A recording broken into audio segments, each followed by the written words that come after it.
நம்ம தோட்டத்துல இருக்க கிரேப்ஸ் அஞ்சு சாப்பிடலாம்.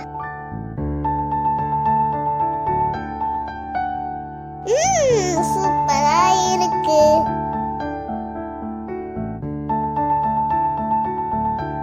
இது பேரு பன்னீர் கொய்யா.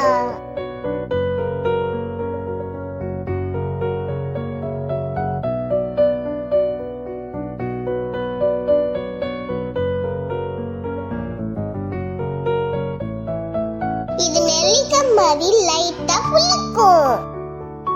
சூப்பரா இருக்கு, எனக்கு ரொம்ப பிடிச்சிருக்கு. ரம்புட்டான் பழம் மேங்க செஞ்சு சாப்பிட்டு பாருங்க. பழத்தை கழுவிக்கலாம், தோலை ஒழிச்சு